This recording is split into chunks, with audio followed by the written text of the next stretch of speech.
지난 9월 29일에 저는 나의 큰 기쁨이신 하나님이라는 제목으로 설교를 하였습니다. 기쁨이라는 감정은 우리에게도 필요하지만 하나님도 가지신 감정이라고 했습니다. 인생에 기쁨이 없으면 어떻게 살겠습니까? 무슨 재미로 살겠습니까? 빌립보서 4장 4절에 우리를 향한 하나님 뜻은 주 안에서 항상 기뻐하라. 내가 다시 말하노니 기뻐하라. 기뻐하는 게 하나님 뜻이라고 하였습니다. 항상 기뻐할 수 있는 비결은 하나님이 나의 기쁨이 되게 하는 것이라고 제가 그때 설교하였습니다. 우리가 하나님께 기쁨이 되었듯이 하나님도 얼마든지 우리의 기쁨이 되실 수 있다고 했습니다. 기쁨이신 하나님이 내 기쁨이 된다면 어떤 상황과 어떤 환경과 어떤 환난에서도 기뻐할 수 있다고 했습니다. 그러므로 우리가 그 하나님의 보좌 앞에 나아갈 때 그 기쁨의 하나님을 만나면 그 보좌에서 흘러나오는 하늘의 기쁨을 맛보게 됩니다. 그러니까 하나님을 만나는 것, 내가 개인적으로 만나는 것 외에도 하나님은 하나님의 기쁨을 우리에게 주시는 여러 통로가 있습니다. 그 얘기를 오늘 조금 더 하려고 합니다. 첫 번째 기쁨의 통로는 뭐냐 하면 하나님의 말씀, 성경입니다. 성경은 분명히 요한복음 1장 1절에 태초에 말씀이 계시니라 이 말씀이 하나님과 함께 계셨으니 이 말씀은 곧 하나님이시니라 라고 말씀이 하나님이라고 얘기하고 있습니다. 그러므로 하나님이 우리에게 기쁨을 보장하신 계약서가 바로 성경이라는 것입니다. 예레미야 선지자는 15장 16절, 예레미야 15장 16절 하반절에 이런 표현을 합니다. 내가 주의 말씀을 얻어먹었사오니 주의 말씀은 내게 기쁨과 내 마음의 즐거움이라고 표현하고 있습니다. 하나님의 말씀을 먹을 때 그 말씀이 내게 기쁨과 즐거움이 된다고, 마치 맛있는 것을 먹을 때 기쁘듯이 라고 성경도 표현합니다. 그러므로 어떤 복잡한 상황이 풀려야지만 기뻐할 수 있고, 뭔가 받아야지만 기뻐할 수 있고, 뭔가 배불러야만 기뻐할 수 있는 것이 아니라 하나님이 말씀하시면 그때부터 우리가 기뻐할 수 있다고 논리적으로 형성이 됩니다. 여러분, 이게 진짜 어떤 예화나 이론이 아니라 정말 여러분의 삶에 이런 경험이 있었으면 좋겠습니다. 어느 날 하나님의 말씀이 나에게 주시는 약속으로 이렇게 받으신 경험이 계신가요? 그게 설교든, 그게 성경 읽기든, 큐티든, 하세나든, 찬송이든 성경의 말씀이 내 안에 쑥 들어와서 살아있는 하나님의 음성으로 받은 경험이 있냐는 질문입니다. 여러분, 그런 일은 그 옛날 이스라엘의 역사 속에 선지자들이 있어야만 일어났던 일이 아닙니다. 하나님이 살아계시다면, 지금도 살아계시다면 곧 하나님의 말씀이 살아계시다는 것이고, 그러므로 지금도 하나님의 말씀을 통해 기쁨을 경험하는 것은 당연한 일이라는 것입니다. 성경에서는 하나님이 언약으로 주신 이 성경에 나온 말씀이 얼마든지 나에게 예스, 아멘이 된다고 말씀하고 있습니다. 그것이 고린도후서 1장 20절에서 말하고 있습니다. 하나님의 약속은 얼마든지 그리스도 안에서 예스, 아멘이 되나니 그런즉 그로 말미암아 우리가 아멘하여 하나님께 영광을 돌리게 되느니라. 하나님의 약속이 얼마든지 우리에게 그리스도 안에서 내 것이 될 수 있다는 뜻입니다. 성경에 기록된 하나님의 말씀을 읽거나 듣거나 묵상하다 설교 듣거나 그 말씀이 내 마음에 확 와닿을 때 우리 안에, 우리 마음으로부터 아멘, 맞습니다, 하나님 나도 그러기 원합니다 라고 아멘하면 그 말씀이 곧 하나님의 약속이 된다고, 그것이 우리가 얘기하는 레마의 말씀입니다. 기록된 성경 활자는 로고스라고 해요.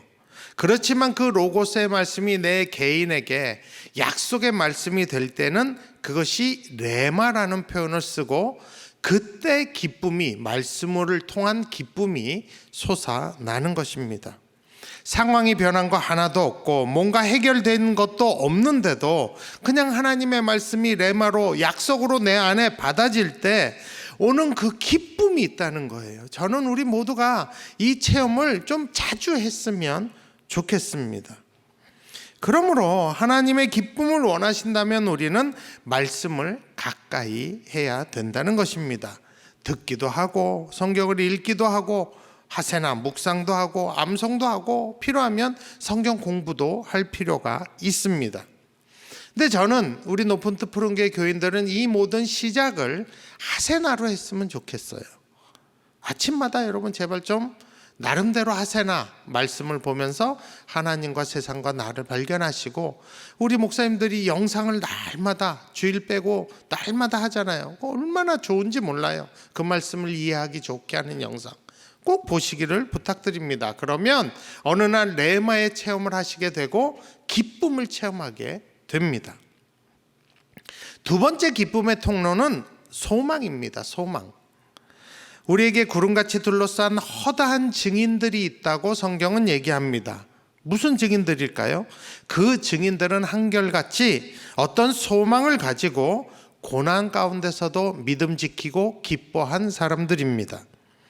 성경은 아무리 어려운 상황이라도 우리 안에 소망이 있다면, 희망이 있다면 기뻐할 수 있다고 말합니다. 마치 약이 아무리 써도 이 약이 나를 낫게 할 거다라면 그냥 우리가 약을 먹잖아요.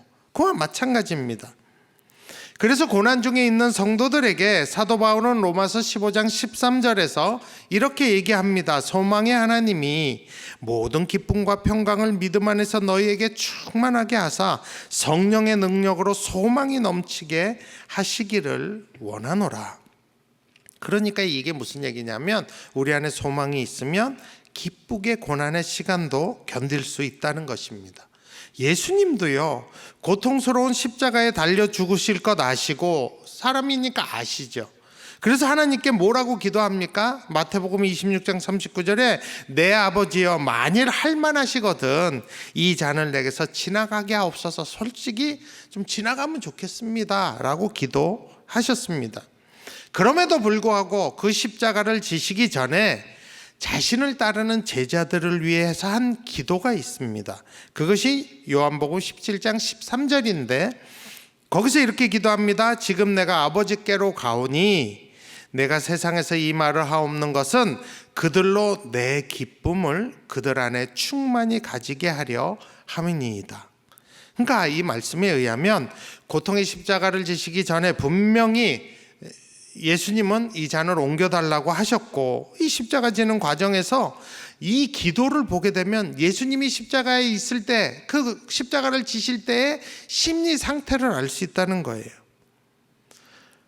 분명히 옮겨달라고 기도를 했지만 제자들을 위해 기도할 때 내 안에 있는 이 십자가를 지는 내 안에 있는 이 기쁨을 저희도 충만케 가지게 해달라고 기도한 것을 보면, 이 요한복음 17장의 기도를 하실 때 예수님 안에 십자가 지실 걸 피할 수 없는 걸 아는 그 예수님 안에 뭔가 기쁨이 있었다는 것을 말하고 있습니다. 여러분, 이 기쁨이 어디서 온 기쁨일까요? 그것은 예수님이 아시죠. 십자가 후에 오는 그 회복에 대한 소망. 예수님이 정말 피하고 싶어서 될 수만 있거든 이 잔을 옮겨달라고 진심으로 기도했지만 하나님이 이 십자가를 통하여 모든 사람과 다시 화목하게 하신다는 그 뜻을 아셨어요. 그리고 예수님 안에 이 십자가를 지고 나면 성부, 성자, 성령 하나님과 내가 다시 모여서 같이 하나 되는 그 소망이 있는 거예요. 생기신 거예요.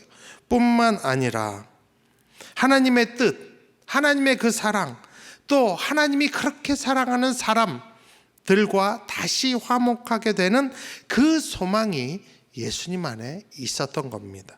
그러니까 그 소망에서 오는 기쁨이 내 안에 있기 때문에 그 기쁨을 제자들도 충만케 해달라고 기도하신 것입니다. 그래서 히브리서 12장 2절에서는 이것을 이렇게 표현합니다. 그는, 예수님을 뜻하죠, 그 앞에 있는 기쁨을 위하여 십자가를 참으사 부끄러움을 개의치 아니하시더니 하나님 보좌 우편에 앉으셨느니라. 기쁨을 위해서 십자가를 삼으셨다고. 이 기쁨은 소망에서 온 것입니다. 그래서 이와 같이 소망에서 기쁨이 오고 또 기쁨이 소망을 더 깊어지게 만드는 상호작용을 하는 것을 알 수 있습니다. 여러분, 우리 노픈트 푸른교회는 보이지 않는 성전을 짓는 교회라는 사명이 있다고 했습니다. 보이지 않는 성전을 짓는데 우리가 여러 가지 감당해야 할 것들이 있습니다.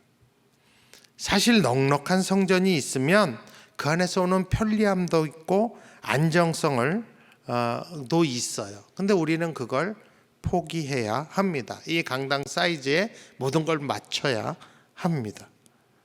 매주 세팅을 하고 청소를 하고 여러 가지 불편함들을 감수해야 합니다. 성가대 쓰기 맨날 원하는데 우리 지휘자님 맨날 물어보세요. 언제 성가대 쓸 수 있냐? 우리도 궁금하죠. 허락이 아직 안 되니까. 우리 교회가 있다면 벌금 내고라도 씁시다 할 수 있겠죠. 그런데 이제 우리는 서울고를 빌려 쓰는 입장이라 그렇지 못합니다. 그런데 이런 불편함이 있음에도 불구하고 정말 도움이 절실히 필요한 분들과 복지 사각지대에 있는 분들을 일부라도, 다만 일부라도, 우리가 다 할 수 없는데 다만 일부라도 우리가 이런 불편함을 감수하고 도울 수 있다면, 그들이 자활할 수 있도록 조금이라도 도울 수 있다면, 그래서 인재가 양성되고 통일과 선교에 요만큼이라도 도움이 된다면 얼마나 우리 안에 이 소망 때문에 기쁨이 생길 수 있다는 것입니다. 이 사명을 하나님이 기뻐하시고 이런 이 시대, 우리가 사는 이 시대에는 이러한 사명을 가진 교회들이 좀 있어야 된다라는 소망이 우리 안에 있습니다. 하나님 기뻐하시면 된 거죠. 충분한 거죠. 뭘 더 바래요. 그리고 우리로 인해서 누군가가, 우리가 조금 불편해도 누군가가 행복해진다면 저는 충분히 그럴 가치가 있다고 생각을 합니다. 이 하나님이 기뻐하신다는, 우리의 사명을 기뻐하시고 우리의 불편함을 기뻐하신다는 이 소망이 우리로 하여금 기쁨과 감사를 가져오게 한다고 생각을 합니다. 그래서 매주일마다 우리 교직원들은 다 일찍 모여서 청소하고 다 하죠. 근데 저는 사실 너무 행복해요. 기뻐요. 왜? 이 소망이 있으니까. 너무 기쁩니다. 하나님께 대한 소망, 또 하나님이 우리를 기뻐하시고 우리에게 주신 사명을 기뻐하신다는 이 소망, 이 소망에서 즐거이 우리 자신을 드리는 힘이 나온다고 저는 생각을 합니다. 기쁨은 소망에서 옵니다. 세 번째 기쁨의 통로는 너와 우리입니다. 하나님의 기쁨이 우리에게 전달되는 중요한 통로가 너와 우리예요. 여러분, 하나님의 사랑이요, 서로를 통해서 전달이 됩니다. 마찬가지예요. 하나님의 기쁨도 서로를 통해서 전달이 됩니다. 그래서 예수님을 섬기는 너와 우리를 성경에서는 교회라고 합니다. 사도 바울이 데살로니가 교회 교인들에게 이렇게 얘기합니다. 데살로니가전서 2장 19절 20절에 우리의 소망이나 기쁨이나 자랑의 면류관이 무엇이냐? 그가 강림하실 때 우리 주 예수 앞에 너희가 아니냐? 너희는 우리의 영광이요 기쁨이니라. 여러분, 데살로니가 전서는 복음을 받아들인 그 데살로니가 교인들이 너무 보고 싶은데 갈 수 없는 사도 바울이 아들 디모데를 대신 보내서 전달한 서신입니다. 거기서 바울이 이렇게 고백해요. 데살로니가에 있는 이 성도들아, 너희가 내 기쁨이고 자랑이고 영광이다. 여러분, 이거는 신약에만 있는 고백이 아닙니다. 다윗도 시편 16편 3절에서 똑같은 고백을 합니다. 땅에 있는 성도들은 존귀한 자들이니 나의 모든 즐거움이 그들에게 있도다. 여러분, 신약과 구약, 성경 전체가 성도들 서로가 기쁨이 되어야 된다고 가르치고 말하고 있습니다. 언제까지 그렇게 돼야 될까요? 오늘 데살로니가전서 2장 19절에는 그가 예수님이 강림하실 때라고 표현해요. 그 의미는 예수님이 오시는 그날만 뜻하는 게 아닙니다. 지금부터 계속 예수님 오시는 그날까지 너희가 나에게, 내가 너희에게 기쁨과 영광과 자랑이라는 뜻입니다. 박해 가운데서도 믿음을 지킨 데살로니가 성도들이 지금 바울에게 자랑이요, 영광이요, 기쁨이고, 이들이 그렇게 믿음을 계속 지킨다면 예수님 다시 오시는 그날에 더 큰 영광과 기쁨과 자랑이 될 것이라고 계속 격려하기 위해서 이 편지를 써서 권면하고 있는 것입니다. 여러분, 이와 같이 하나님이 주시는 기쁨은 내가 하나님 앞에 홀로 그 보좌 앞에 갔을 때도 맛보지만 교회로 모여서 서로가 믿음을 지킬 때 하나님의 기쁨이 더 충만해진다고 합니다. 이게 바로 교회의 비밀이요, 교회의 능력이 되는 것입니다. 박해 가운데 있는 사람들이 믿음을 지키는 이 사실 자체가 서로 믿음을 지키는 너 때문에, 믿음을 지키는 우리 때문에 기쁨이 되고 자랑이 되는 것입니다. 그래서 이런 사람들을 히브리서 11장 38절에서는 이런 사람은 세상이 감당치 못하느니라 라고 말하고 있습니다. 여러분, 정말 아름다운 교회는, 바람직한 교회는 성도가 서로에게 기쁨과 자랑과 영광이 되는 교회입니다. 지금부터 그렇게 돼야 예수님 오실 때까지도 그렇게 되는 것입니다. 그것을 지켜갈 필요가 있습니다. 저는 우리 높은 두 푸른교회 성도들은 교역자들이든 성도들이든 서로에게 기쁨이 되었으면 좋겠습니다. 아까 장로님 기도 중에도 그런 말씀이 나왔는데, 이 사회가 아무리 혼란스럽고 코로나로 인해서 답답하고 어렵고 사회적으로 교회의 위상이 땅에 떨어져 있어도, 교회를 멸시해도 우리가, 성도인 우리가 믿음을 지킴으로 이 모습을 통해서 서로가 서로에게 기쁨이 되었으면 좋겠습니다. 하나님을 참으로 예배하고 말씀을 사랑하고 이웃을 사랑하는 것을 고수하려는 이 믿음, 이것을 지킴으로 서로가 서로에게 기쁨이 되고 자랑이 되면 좋겠습니다. 외롭지 않았으면 좋겠어요. 나만 이루고 사는구나가 아니라, 우리 교회 성도들 저 사람도 저러고 사는구나, 이게 기쁨이 되는 거죠. 여러분, 우리가 하나님 말씀대로 살아보려고 막 발버둥을 치면 우리가 서로에게 자랑이 됩니다. 여러분들이 세상의 왕같은 제사장으로 각자의 직장과 가정과 학교에서, 이 사회에서 선교사적인 삶을 살려는 것이 사실은 저에게는, 목사인 저에게는 큰 자랑이요, 영광이요, 기쁨이 확실합니다. 교역자들도 먼저 교역자들 안에도 서로를 존귀히 여기고 하나 되기를 힘쓸 때, 담임 목사인 저뿐만 아니라 모든 교인들이 우리 교역자들을 기뻐하고 자랑스러워하고 영광스러워 할 것이라고 저는 믿습니다. 여러분, 우리 높은 뜻 푸른 교회는 시작부터 교직원들과 교인들 서로 성도들 안에 서로 기뻐하고 자랑스러워하는 전통이 있어요. 저는 그 전통이 계속 이어가기를 바랍니다. 제가 이 설교를 위해서 과거의 자료들을 막 살펴보다가 이거 다시 여러분들에게 소개해야 되겠다 하는 것을 발견을 했습니다. 2008년 말에 높은 뜻 숭의교회가 없어지고 높은 뜻 교회 4개로 분립될 때 유독 높은 뜻 푸른 교회는 장소 문제가 아주 심각했습니다. 수많은 성도들이 같이 모여서 예배드릴 공간을 찾지 못해서 결국 장년들은 1, 2부 예배를 남산 밑에 있는 문학의 집이라는 곳에서, 차세대는 명동 청월한 건물에서 드리고, 청년들은 3부 예배를 다 늦은 시간에 종로 5가 100주년 기념관 3군데에서 예배 드렸습니다. 1년 10개월을 그런 식으로 살았어요. 완전 보따리 장사도 그런 거 없어요. 완전히 고생하고.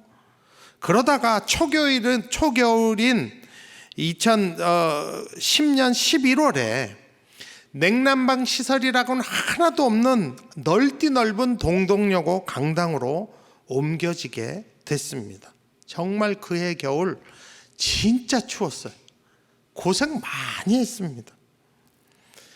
그렇게 동덕여고로 1년 11개월 만에 옮겨지는 첫 예배를 드리는 2010년 10월 31일 김동호 목사님이 설교하시고 남기신 글이 제가 아직도 갖고 있는 자료입니다.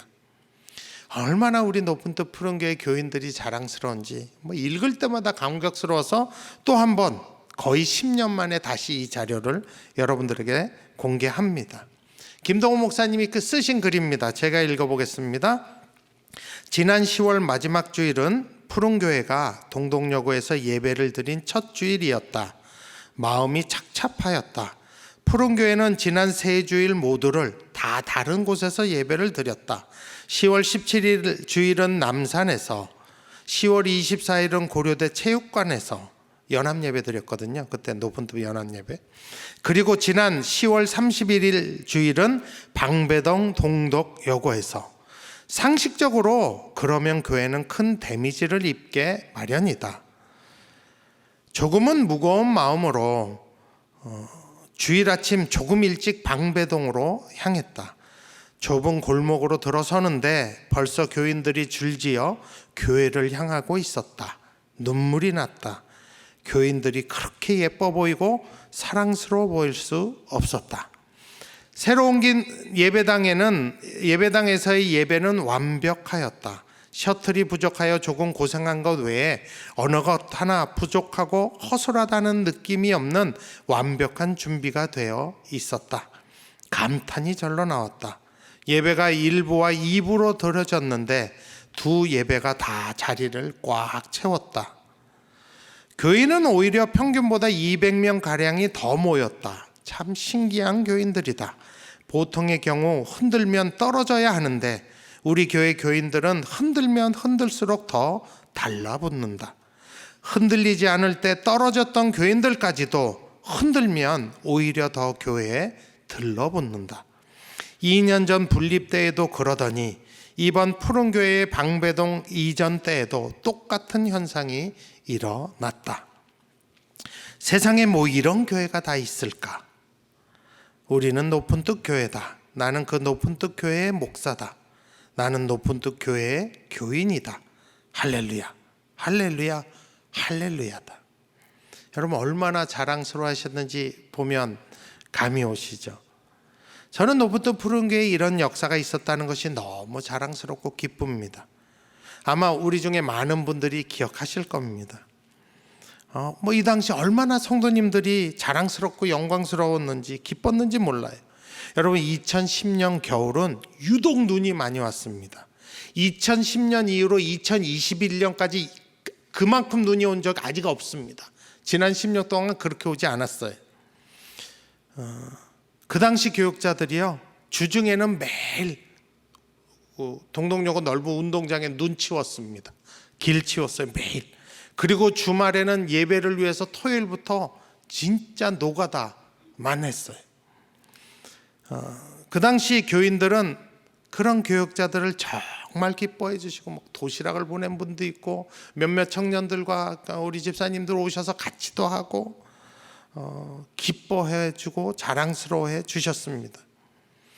그리고 교육자들이 주일날 되면 그렇게 성도님들 꾸역꾸역 오시는데 얼마나 기뻤는지 모릅니다. 감격스러웠는지 모릅니다.